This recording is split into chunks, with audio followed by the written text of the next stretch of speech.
बिहार में जो किसान है उसकी बड़ी बदहाली है। कई लोगों को लगता है कि किसान तो भैया ऐसे ही रहेगा, तो मैं हमेशा बताता हूँ कि यही खेती किसानी करके हरियाणा पंजाब में लोगों ने, किसानों ने कितना पैसा कमाया है। ये आप सुनते हैं, हम लोग देखते हैं कि बिहार के गांव-गांव से लोग जाते हैं पंजाब में मजदूरी करने। तो ऐसा क्या अलग है पंजाब की खेती में और बिहार की खेती में कि यहाँ वहाँ के लोग खेती से पैसा कमा रहे हैं और हम लोग यहाँ खेती करने वाले लोग के खाने के लाले पड़े हैं। उसके मूल में 3 बातें।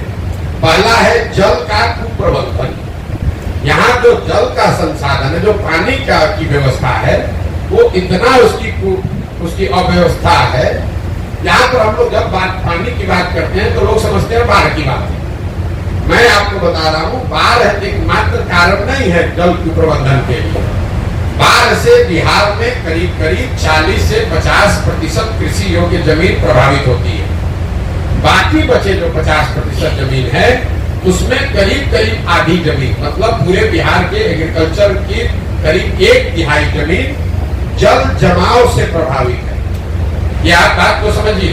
बाढ़ की चर्चा खूब होती है, जहाँ पानी लग जाता है उसका आप कभी चर्चा नहीं करते। जो और नदियों के कटाव का जो मामला, नदी पर परिणाम ये हुआ है कि उत्तर बिहार में जो नेपाल से लगते हुए जिला है, दोनों चंपारण है, शिवहर है, सीतामढ़ी है, मधुबनी है, सुपौल है, ये जो तराई वाले जिला है, यहाँ पर बाढ़ है और नदियों के रास्ते बदलने से जो कटाव का मामला है उससे सैकड़ों एकड़ जमीन लोगों की बर्बाद हो गई है।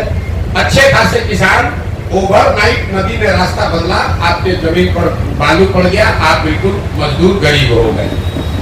लेकिन जब आप तराई के जिलों से नीचे जाएंगे, आप गोपालगंज जाइए, गोपालगंज के बाद सिवान जाइए, सिवान के बाद छपरा जाइए, समस्तीपुर, वैशाली, मुजफ्फरपुर, दरभंगा, खगड़िया, इन जिलों में आप देखेंगे हर पंचायत में हजारों एकड़ जमीन ऐसी है जहां जल जमाव है, पानी निकलता ही नहीं, वहां एक ही फसल होती है। इस पर कोई सरकार की चर्चा, न प्रेस में कोई बात होती है।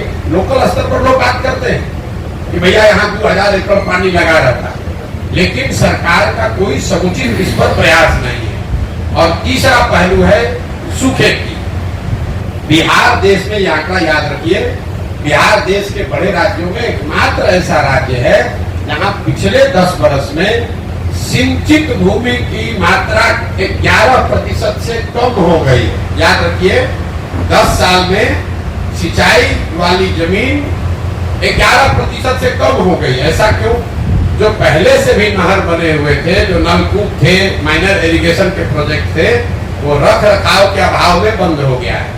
तो जब हम लोग गांव देहात में चलते हैं तो लोग बताते हैं भैया ये नहर है, पानी कभी आता था अब नहीं आता है, यहाँ बोरिंग था, कैनाल था, अब बंद हो गया है। तो ये जो पहली समस्या है, बाढ़, जल जमाव और सूखा, इन तीनों को मिलाकर जो इतना बड़ा कुप्रबंधन है कि करीब करीब 2/3 जमीन या तो बाढ़ से प्रभावित है, या जल जमाव से प्रभावित है, या पानी नहीं रहने के वजह से सूखे से प्रभावित है।